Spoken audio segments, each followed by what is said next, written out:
Hi guys, welcome to the very first session जहां पर हम इस सीरीज में डिस्कस करने वाले हैं आंसर राइटिंग।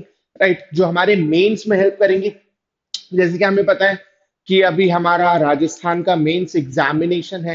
राइट, तो ये काफी ज्यादा हेल्पफुल होने वाला है, हरियाणा का भी होने वाला है। तो ये इंपॉर्टेंट काफी ज्यादा होने वाले सेशंस एंड हम इसमें क्या करने वाले हैं, हम यहाँ पे क्वेश्चन समझने की कोशिश करेंगे।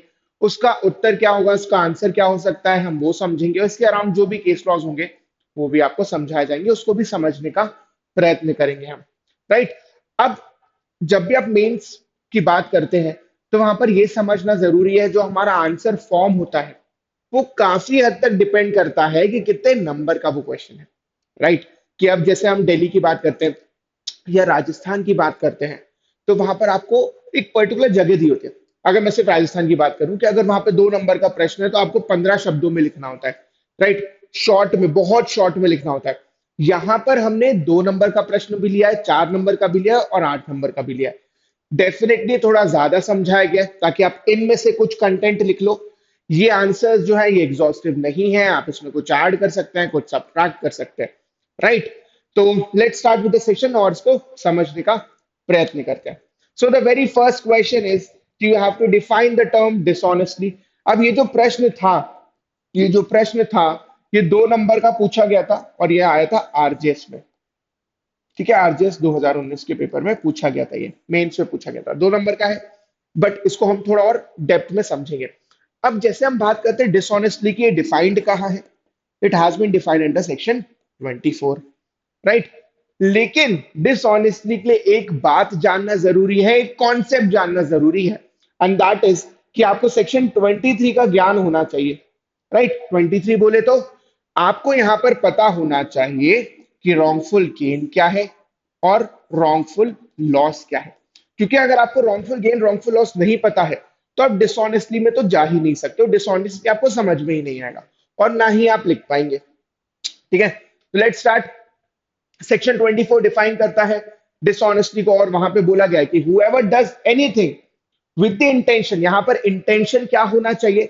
इंटेंशन ऑफ कॉजिंग या तो wrongful gain to one person या तो wrongful loss to another person. अब वहां पर उसने डिसऑनेस्टली काम किया। डिसऑनेस्टली जो है हमें कई सारे सेक्शंस में मिल जाता है। अगर हम सबसे इंपॉर्टेंट सेक्शन की बात करें जहां पे डिसऑनेस्टली है, वो हमारा थेफ्ट है। राइट, फिर हम बोल सकते हैं कि हमारा चीटिंग भी हो जाता है। राइट, तो ये जो टर्म्स है, फ्रॉडुलेंटली हो गया, डिसऑनेस्टली हो गया, ये हम आने वाले सेक्शंस में यूज करते हैं। ठीक है, तो ये हो गई एक बात। इसके अलावा हम यहाँ पर एसेंशियल्स लिख सकते हैं कि क्या एसेंशियल्स होते हैं डिसऑनेस्टली के। तो पहला है कि कोई एक्ट होना चाहिए, some act must have been done. अब ये जो एक्ट हुआ है, इस एक्ट से क्या होना चाहिए? So this act has been done with the intention to cause wrongful gain या रॉन्गफुल लॉस। तो ये जो एक्ट किया गया है, ये एक्ट करने का जो इंटेंशन है हमारा, वो है रॉन्गफुल गेन का या तो रॉन्गफुल लॉस का। ठीक है, तो अगेन यहाँ पर हमें रॉन्गफुल गेन रॉन्गफुल लॉस की जानकारी होना आवश्यक है। When a person acts with the intention of causing wrongful gain, मतलब यहां पर वो व्यक्ति, अगर हम प्रॉपर्टी की बात करें तो जो व्यक्ति गेन कर रहा है इसको, ठीक है, वो एंटाइटल नहीं था। ठीक है, फॉर एग्जाम्पल सपोज किसी ने थेफ्ट किया है, तो अब जो भी उसने प्रॉपर्टी ली, फॉर एग्जाम्पल मोबाइल। राइट, किसी ने मोबाइल उठा लिया, थेफ्ट कर लिया, तो जिसने भी वो प्रॉपर्टी अब जिसके पास भी है वो एंटाइटल्ड नहीं है। राइट, वेराज रॉन्गफुल लॉस भी हुआ किसको? उस व्यक्ति को जिसका मोबाइल गया। क्यों? क्योंकि वो तो लीगली एंटाइटल्ड था ना। जो व्यक्ति लूज कर रहा है इसको, वो तो लीगली एंटाइटल्ड था। तो यहां पर हम बोल सकते हैं कि अगर मान लीजिए हमारे एक्स ने वहां पर, राइट, मिस्टर एक्स ने वो फोन उठाया था, तो हम बोल सकते हैं कि मिस्टर एक्स जो है उन्होंने डिसऑनेस्टली एक्ट किया है। राइट, क्योंकि 2 नंबर का ही प्रश्न है, इसमें हम बहुत ज्यादा केस लॉज लिखने की आवश्यकता नहीं है। बट हाँ, डेफिनेटली जितना भी हमने समझा है वो 2 नंबर से थोड़ा ज्यादा ही था, वहां पे आपको 15 शब्दों में लिखना होता है। जब हम हरियाणा की बात करते हैं तो डेफिनेटली आप इतना वहां पे लिख सकते हो। वहां पे नंबर ऑफ क्वेश्चंस, मतलब जो वेटेज होता है हर क्वेश्चन का, वो ज्यादा होता है। ठीक है, moving to the next question, ये है what is the principle of res gestae. ये ऐसा प्रश्न है जो आरजेएस में 2 नंबर का भी पूछा जा चुका है, ठीक है, 4 नंबर का भी पूछ सकते हैं आपसे, 6 का भी पूछ सकते हैं, 8 का भी पूछ सकते हैं, इवन 10 का भी पूछ सकते हैं। क्यों? क्योंकि बड़ा टॉपिक है, क्योंकि ये इंपॉर्टेंट टॉपिक है एविडेंस एक्ट का, ठीक है। तो अब इसमें हमें लिखना क्या क्या, हमने इसको 8 नंबर के हिसाब से बनाया है। डेफिनेटली इसमें हम कुछ ऐड भी कर सकते हैं, तो पहले हमें बताना पड़ेगा कि रेस गेस्टे होता क्या है।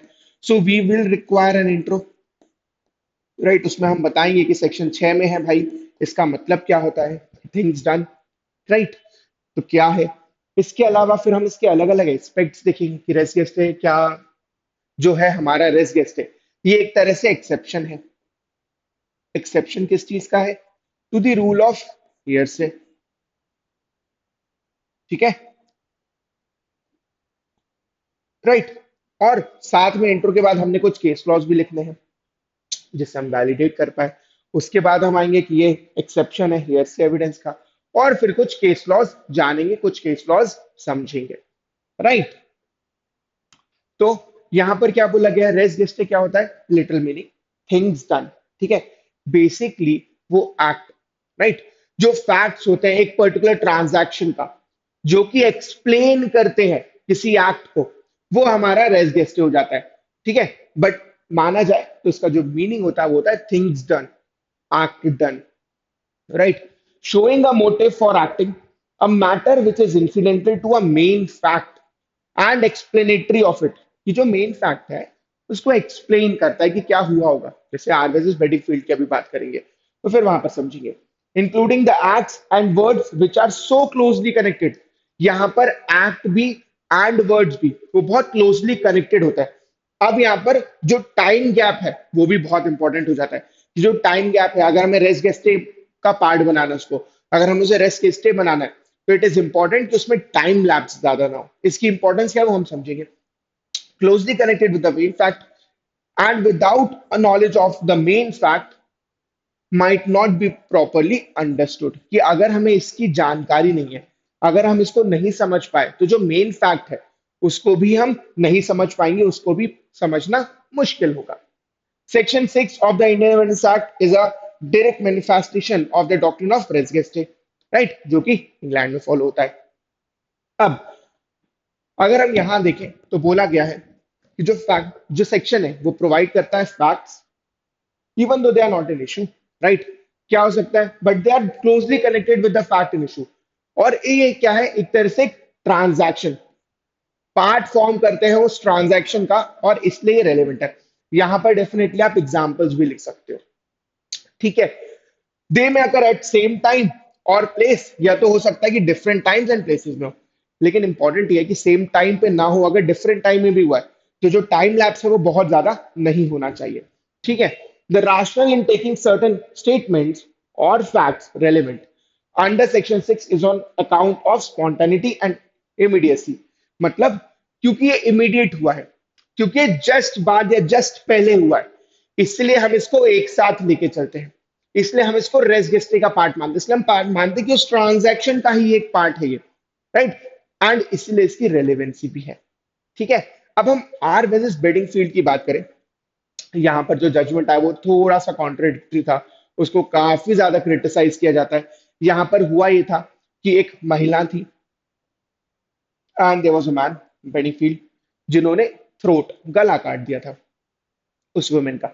और फिर वो बाहर आई और वो बोलने लगी क्या, कि oh aunt, oh dear aunt, see what Bedingfield has done to me, ये देखो भैया बेडिंगफील्ड ने क्या किया। अब यहां पर जो जजमेंट आया था उसमें बोला गया था कि क्योंकि वहां पर टाइम लैप्स था, जब एक्ट हुआ था, right, the time when the act was done, ठीक है, जब एक्ट हुआ है गला काटने का, और जब इन्होंने स्टेटमेंट दिया है, इसमें टाइम लैप्स है।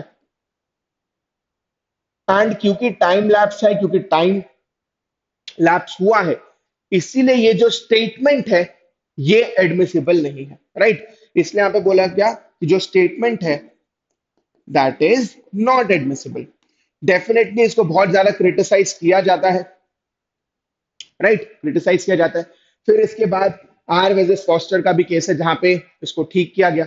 अब बोला गया कि इवन दो वहां पे टाइम लैप्स था, बट स्टिल उसको माना जाएगा कि वो उस पार्ट का है, ठीक है, कि वो ट्रांजैक्शन का एक हिस्सा है, ट्रांजैक्शन का एक पार्ट है। मूविंग अहेड, राइटन एज क्वीन, यहां पर बोला गया था that the act of the deceased of calling the telephone operator.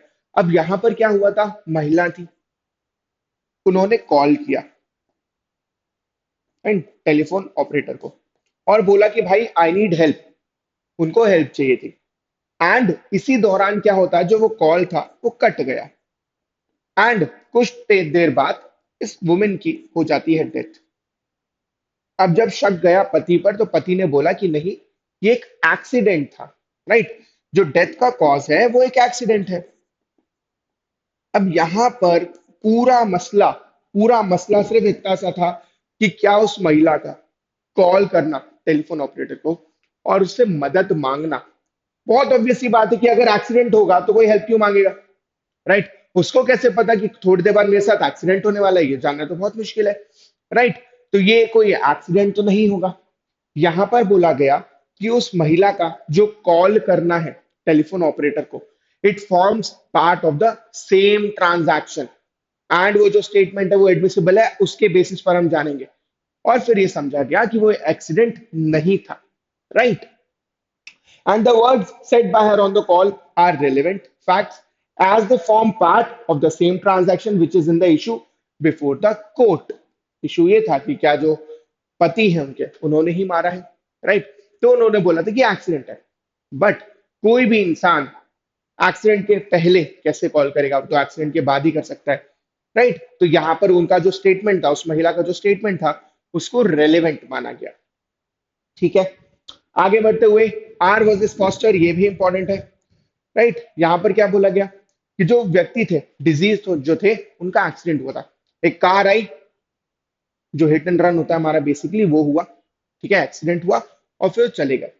अब वहां पे जो बाय स्टैंडर थे, जो पास में ही थे, उन्होंने देखा एक कार को आते हुए टक्कर मारते हुए, उन्होंने ये नहीं देखा कि किसने टक्कर मारी, वो दौड़ते हुए आए डिजीज के पास। आर दिस फॉस्टर की बात हम कर रहे हैं, ठीक है। The disease was killed by a speeding truck. मैंने इसमें फैक्ट्स इसलिए भी जोड़ दिया ताकि आपको ज्यादा क्लैरिटी आए। आप चाहो तो सिर्फ और सिर्फ रैशनल लिख सकते हो, बट अभी for the purpose of explaining it मैंने फैक्ट्स भी ऐड किए शॉर्ट में। Had not seen the incident but the speeding truck, कि भाई ट्रक आया बहुत जोर से, इतना देखा और बाद में देखा कि इंसान है। अब उनके पास फिर वो गए थे and the deceased stated to him what had happened with him, कि उनके साथ क्या हुआ, कौन सा व्यक्ति था जो चला रहा था, किस तरह से एक्सीडेंट हुआ, ये पूरी जानकारी उन्होंने दी। The court held that the statement of the deceased, जो डिजीज ने स्टेटमेंट दिया है विटनेस को, वो एडमिसिबल होगा एज रेस केस। ये थोड़ा सा कॉन्ट्ररी है, किससे, आर वर्सेस बेडिंगफील्ड से। आर वर्सेस बेडिंगफील्ड में छोटा सा ही टाइम लैप्स था, लेकिन वहां पर इनएडमिसिबल कर दिया, उसको बहुत क्रिटिसाइज किया गया एंड फिर उसको ठीक करना आवश्यक था, राइट। आर वेस फॉस्टर में वो ठीक कर दिया गया कि भले वहां पर थोड़ा सा टाइम लैप्स है, स्टिल इट वाज कंसिडर्ड कि ये एडमिसिबल होगा और ये रेलिवेंट है। Now the case of Sambal Das वेदर स्टेट ऑफ बिहार, ये बहुत बार प्रीलिम्स में भी पूछ लिया जाता है और मेंस में भी इंपॉर्टेंट है डेफिनेटली। यहाँ पर ए ने असॉल्ट किया बी को ऑन द नेक नाइफ से, right. And this is was seen by the bystanders, जो भी आसपास खड़े थे उन्होंने ये देखा था, right. Who exclaimed that A has killed B, A ने बी को मार दिया। The exclamation is part of the transaction of murder as the gushing out of the blood from the wound, right. जैसा वो है कि जो खून निकला है वो पार्ट है सेम ट्रांजैक्शन का, वैसे ही जो भी बायस्टैंडर्स उस समय पे जिस भी प्रकार की प्रतिक्रिया दे रहे थे, वो भी यहाँ पर रेलेवेंट माना जाएगा कि जब वो एक्ट हो रहा था तो वहां पे जो बाय स्टैंडर्ड्स थे उन्होंने किस तरह क्या बोला, क्या नहीं बोला, कौन कौन था, ये सब पार्ट होगा उस ट्रांजैक्शन का एंड ये रेलेवेंट माना जाएगा, ठीक है। आगे बढ़ते हुए, Jantla Vardhamanam Rao versus state of AP, यहां पर बोला गया कि जो सेक्शन 6 है, ये हम डेफिनेटली प्रिंसिपली जब पढ़ते हैं तब भी हमें पता होता है, जब हम कॉन्सेप्ट पढ़ते हैं तब भी हमें पता होता है कि जो सेक्शन 6 है वो एक एक्सेप्शन है। जनरल रूल क्या कहता है कि जो हेयर से एविडेंस है उनको हमें भाव नहीं देना है, उनकी कोई इंपॉर्टेंस नहीं है, बट यस, हेयर से एविडेंस के भी एक्सेप्शन है, ठीक है। क्या है कि भाई अगर रेस गेस्टे का पार्ट है, डायन डिक्लेरेशन है, एडमिशन है, तो फिर वहां पर वो हेयर से एविडेंस का एक्सेप्शन हो जाता है, right? Is an exception to the general rule that hearsay evidence is not admissible. Res gestae का एक्सेप्शन है, राइट? हेयर से एविडेंस क्या होता है कि व्यक्ति ने खुद नहीं देखा है, कहा कहीं सुनी बात है, और क्योंकि कहीं सुनी बात है तो there is a good enough chance कि वो सही ना हो, और क्योंकि उसके चांसेस कम है सही होने के, इसलिए वहां पर क्या होता है, इसलिए हम उसको मानते नहीं है, राइट? बट डाइन डिक्लेरेशन भी वो मान लेते हैं, इसलिए क्योंकि अब कोई चारा ही नहीं है, वो व्यक्ति ऑलरेडी डेड है, तो कैसे जानेंगे अब उससे? यहां पर भी मान लिया जाता है उसको, ठीक है, right? As a general rule evidence जो है वो डायरेक्ट होना चाहिए, और हियर से एविडेंस जो होता है वो एडमिसिबल नहीं होता है। बट अगर वो एविडेंस, राइट, अगर वो एविडेंस फॉर्म कर रहा है पार्ट रेस गेस्टे का, इसीलिए इंपॉर्टेंट होता है वहां पर ये प्रूफ करना कि दिस कम्स अंडर रेस गेस्टे। जो भी एविडेंस है वो रेस गेस्टे में आ रहा है, ये प्रूफ करना जरूरी है, क्योंकि अगर आपने ये प्रूफ कर दिया कि वो रेस गेस्टे में आ रहा है, तो इवन दो फिर वो हियर से एविडेंस है, वहां पर वो एडमिसिबल होगा, वहां पर वो मान्य होगा, ठीक है बात, राइट? ये पॉइंट ध्यान रखना, this is important, the doctrine of res gestae constitutes as an exception to the principle of hearsay evidence, right? जो हियर से एविडेंस का हमारा एक्सेप्शन है वो एक तरह से रेस गेस्टे है, राइट? जनरल रूल क्या कहता है कि डायरेक्ट होना चाहिए, हियर से हम मानेंगे नहीं, बट ये एक्सेप्शन है। नाउ सुकर विजिट स्टेट ऑफ यूपी, यहां पर अगेन वही बात थी, मसला वही था, क्या? हियर से एविडेंस का, ठीक है? Witness could give evidence of what the victim told him was raised, and it was held that Section 6 is an exception to the general rule that hearsay is not admissible as evidence. But it has to be established, यहाँ पर बहुत जरूरी है ये establish करना कि जो statement था वो contemporaneous था with the facting issue, and there should not be any interval for fabrication. ऐसा नहीं कि आज एक एक्ट हुआ है उसका स्टेटमेंट कल लिया जा रहा है, क्यों? क्योंकि अगर इतना ज्यादा टाइम गैप होगा तो वहां पर फैब्रिकेशन के चांसेस है, there is a good enough chance कि मनगढ़ंत कहानी बन जाए, ये हमें नहीं चाहिए। बट एकदम स्ट्रिक्ट रूल भी नहीं होगा कि छोटा सा भी टाइम लैप्स हुआ तो हम वहां पर उस स्टेटमेंट को एडमिसिबल नहीं करेंगे, जैसे कि आर वेजेस बेडिंगफील्ड में हुआ, राइट? तो वो भी नहीं होना चाहिए, और ऐसा भी नहीं होना चाहिए कि हम एक दो दिन बाद या कई हफ्तों बाद या कई महीनों बाद कोई स्टेटमेंट उसको रिकॉर्ड कर रहे हैं, एविडेंस में ले रहे हैं, और फिर उसको मान्य कर रहे हैं, इतना ज्यादा गैप भी नहीं होना चाहिए, राइट? अब अगेन रेजिस्टर होगा कि नहीं, इसका कोई डिफाइंड रूल नहीं है, it completely depends from case to case, case to case में देखेंगे क्या ये रेजिस्टर का पार्ट होगा, क्या ये रेजिस्टर होगा या नहीं होगा, ठीक है बात, right? So that it forms part of the same transaction. When the witness came to the place of occurrence where they found the dead body of the deceased and the injured victim in unconscious state, अब यहाँ पर उसने फिर जो भी evidence दिया है वो एडमिसिबल होगा, जो भी उसने देखा होगा वो यहाँ पर एडमिसिबल माना जाएगा, right? With this we are done with the second question as well. वहां पर बहुत आवश्यक था कि हम रेस गेस्टे देखें, जो हेयर से एविडेंस उसका एक्सेप्शन है, जनरल रूल का जो एक्सेप्शन है उसके बारे में लिखना जरूरी था, उसके उसके लिए केस लॉ जरूरी थे, right? Now coming to the question of the third question which is the presumption as to the absence of consent in certain prosecutions of rape. Basically ये बात कर रहा है कि 4 नंबर का प्रश्न है, एक्चुअली 2 नंबर का पूछा गया था, बट वेराइटी ऐड करने के लिए इसमें 4 नंबर को उसको अपन ने बनाया, और उस हिसाब से आंसर देखेंगे। ये जो क्वेश्चन है ये पूछ रहा है, जानना चाहता है अबाउट सेक्शन 114A, राइट? जहां पर बेसिकली मसला होता है कंसेंट का, राइट? कि अगर वहां पर रेप विक्टिम है और अगर ये स्टैब्लिश हो गया कि वहां पर सेक्सुअल एक्ट हुआ है, ठीक है, और विक्टिम बोल दे, रेप विक्टिम बोल दे कि उसकी कंसेंट नहीं थी, तो ऐसा मान लिया जाएगा कि कंसेंट नहीं थी। अगर आप में से किसी ने मूवी देखी हो सेक्शन 375, राइट, रेफरेंस इसलिए दे रहा हूं क्योंकि इससे थोड़ा याद रहेगा, ठीक है? तो वहां पर भी रिलाई किया गया था सेक्शन 114A में। अब 114A जो है ये अमेंडमेंट से आया था, 1983 के अमेंडमेंट से। जो हमारा मथुरा भाई रेप केस था, मथुरा रेप केस था, उसकी वजह से आया था। तोकाराम मजिस्ट्रेट केस लॉ का नाम है, थोड़ी सी हिस्ट्री बता रहा हूँ। राइट, कि अगर हमें कभी ज्यादा पूछ लिया जाए तो हम वो भी लिख पाए। तो ये है केस का नाम जिससे आया, राइट। क्योंकि वहां पर पूरा मसला ये था उस केस में, आगे है भी, कि अगर महिला ने प्रोटेस्ट नहीं किया है, कोई साइंस नहीं है, कोई समझ में नहीं आ रहा है कि उसने रेजिस्ट किया हो, तो ऐसा माना जाएगा कि उसकी कंसेंट थी, जिसको बहुत ज्यादा क्रिटिसाइज किया गया पूरे इंडिया में, राइट। एंड फिर ये अमेंडमेंट लेकर आए जिसमें बोल दिया गया कि अगर रहा रेप विक्टिम है, ठीक है, और अगर उसने कह दिया कि उसकी कंसेंट नहीं थी, तो ऐसा मान लिया जाएगा कि उसकी कंसेंट नहीं है। Now the burden of proof is on the accused, is on the defence. उसको प्रूफ करना पड़ेगा कि वहां पर कंसेंट थी, क्योंकि हम तो ये मानेंगे कि रेप विक्टिम ने बोल दिया कि कंसेंट नहीं है, तो कंसेंट नहीं है, बात खत्म। ठीक है। अब section 114A of the Evidence Act lays down that there will be a presumption of absence of consent, कि consent है नहीं in certain instances of rape cases, right, जहां पर बोला गया कि अगर रेप केस हुआ है under subsection 2 of section 376 of the IPC, ठीक है, and the woman states in her evidence that she had not given consent, कि वहां पर उन्होंने कंसेंट नहीं दिया, तो ऐसा मान लिया जाएगा, the court shall presume, again conclusive proof नहीं है, शैल प्रिज्यूम है, डेफिनेटली वहां पे डिफेंस या अक्यूज चाहे तो प्रूफ कर सकता है कि वो जो रेप विक्टिम है, राइट, उनकी कंसेंट थी। ये बिल्कुल प्रूफ किया जा सकता है, कंक्लूसिव प्रूफ नहीं, बट शैल प्रिज्यूम रहेगा, ऐसा मान लिया जाएगा कि वहां पर कंसेंट नहीं थी। ठीक है, that the women did not consent. अब आया कहां से?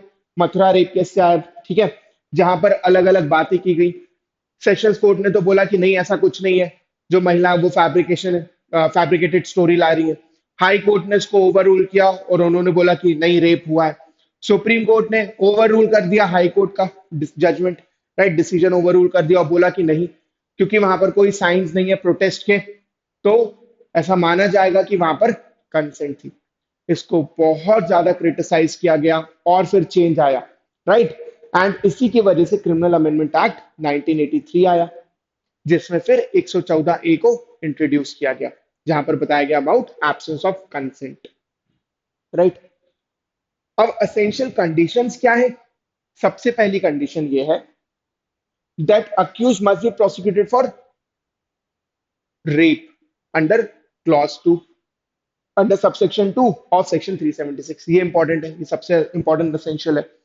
उसके बाद it must be proof that the accused had sexual intercourse with the women. ये बहुत जरूरी आवश्यक है प्रूफ करना कि वहां पर सेक्सुअल इंटरकोर्स हुआ है, राइट। अब जब सेक्सुअल इंटरकोर्स हो गया, ये प्रूव हो गया कि सेक्सुअल इंटरकोर्स हुआ है, यहां पर अब मसला हो जाएगा ये देखना कि क्या कंसेंट है या कंसेंट नहीं है, विदाउट कंसेंट हुआ है, पूरा मसला ये होगा। ठीक है। अब जब मसला ये है, ठीक है, कि क्या सेक्सुअल इंटरकोर्स था वो कंसेंट के साथ था या नहीं था, और वहां पर वुमेन ने कह दिया, जो महिलाएं, जो रेप विक्टिम है वहां पर, उन्होंने ऐसा कह दिया कि कंसेंट नहीं थी, then the court shall presume कि वहां पर कंसेंट नहीं थी, बात खत्म। ठीक है। Now in the case of Rachna Singh वेस्ट एनसीटी ऑफ दिल्ली, यहां पर दिल्ली हाईकोर्ट ने बोला कि क्योंकि conduct of the victim did not match with her allegations, यहां पर मेन मसला ये था, ठीक है, अगेन रेप की बात थी, केस हुआ, यहां पर दिल्ली हाईकोर्ट ने बोला क्योंकि आपका जो कंडक्ट है वो मैच नहीं कर रहा आपके एलिगेशन से, प्लस जो ये सेकेंड एसेंशियल है ना, आपको प्रूफ करना पड़ेगा वहां पर कि सेक्सुअल इंटरकोर्स हुआ है। अगर आप यही प्रूफ नहीं कर पाए कि सेक्सुअल इंटरकोर्स हुआ है, तो जो सेक्सुअल इंटरकोर्स प्रूव होने के बाद नेक्स्ट स्टेप है कंसेंट का, ठीक है, तो पहले तो मुझे ये प्रूफ करना पड़ेगा कि सेक्सुअल इंटरकोर्स हुआ है, उसके बाद ही मसला ये आएगा कि क्या कंसेंट थी या नहीं थी। ठीक है। और इस केस में सेक्सुअल इंटरकोर्स हुआ है, यही प्रूव नहीं हो पाया, और क्योंकि सेक्सुअल इंटरकोर्स प्रूव नहीं हो पाया तो कंसेंट तक बात जाएगी ही नहीं, राइट। ये बोला गया रचना सिंह वेस्ट एनसीटी ऑफ दिल्ली में। Now in the case of Mohammad Iqbal वेस्ट स्टेट ऑफ झारखंड, ये एक गैंग रेप का केस था। गैंग रेप के केस में बोला गया कि वहां पे माना ही नहीं जाएगा कि कंसेंट थी, ऐसा माना ही नहीं जाएगा कि गैंग रेप के केस में कंसेंट होगी। हम प्रिजम्पशन यही रहेगा कि there was no consent, right, fine. यहां पर सबसे इंपॉर्टेंट आपके लिए गैंग रेप के केसेस में no consent can be presume and section 114 A would directly apply. यहाँ पर रेप विक्टिम को बोलने की भी आवश्यकता नहीं है कि मेरी कंसेंट नहीं थी, पहले से ही मान लेंगे कि 114 ए लग रहा है, वहां पर रेप विक्टिम की कंसेंट नहीं थी। ठीक है, ऐसा पहले से ही प्रिजम्पशन रहेगा, यहाँ पर कुछ प्रूफ करने की आवश्यकता नहीं है। राइट, बस ये प्रूफ करना है कि सेक्सुअल इंटरकोर्स हुआ है। कंसेंट हम खुद ही जान लेंगे कि डेफिनेटली वहां पर कंसेंट नहीं है। राइट, तो इसी प्रकार हमारे तीन प्रश्न हमने जाने। राइट, पहला था हमारा डिसऑनेस्टी, सेकंड था restless state, and third is absence of consent, जो कि सेक्शन 114 ए के बारे में बात करता है। अगेन ये जो आंसर्स हैं ये एग्जॉस्टिव नहीं है, आप इसमें कुछ ऐड कर सकते हो, सब्ट्रैक्ट कर सकते हो, वो आपकी मर्जी है। ठीक है, बट हमें जब भी हम आंसर लिखेंगे तो वहां पर आवश्यक होगा कि हम ध्यान रखें कि कितने नंबर का वो है, और जितने भी पॉइंट्स उसमें बोले। कई बार ऐसा होता है कि जो प्रश्न है वो डिवाइडेड है अलग अलग पार्ट्स में, तो जब भी इस प्रकार का है इसमें सब पार्ट्स भी है। राइट, तो हमें हमेशा हर सब पार्ट का आंसर करना है, हर पार्ट का आंसर करना है। ये नहीं करेंगे हम कि हमने कुछ पार्ट छोड़ दिया क्योंकि हमें वो आता नहीं है, will have to attempt it. ठीक है, ये नहीं करना है कि हमने एक पार्ट का आंसर बहुत अच्छे से लिख दिया और जो पार्ट प्रश्न दो पार्ट में डिवाइडेड है एक पार्ट हमने लिखा ही नहीं। ठीक है, क्योंकि हमारे पास टाइम नहीं बचा, वगैरह वगैरह रीजंस। ये गलती हम नहीं करेंगे। ठीक है, सो with this we come to the end, and there will be a lot more sessions जहां पर आंसर राइटिंग डिस्कस की जाएगी। कई सारे आपको प्रश्न मिलेंगे, उनके उत्तर मिलेंगे, आप अपने भी आंसर्स बनाएं, प्रैक्टिस करते रहें। आरजेस आ रहा है, एचजेस आ रहा है, एमपी की डेट आई गई है, दिल्ली की भी आई गई है। राइट, इनके प्री खत्म होंगे तो फिर मेंस में हमें काम करना ही है, मेंस की पढ़ाई करनी पड़ेगी। ठीक है, तो will be bringing up with lot more sessions. Thank you so much and stay safe.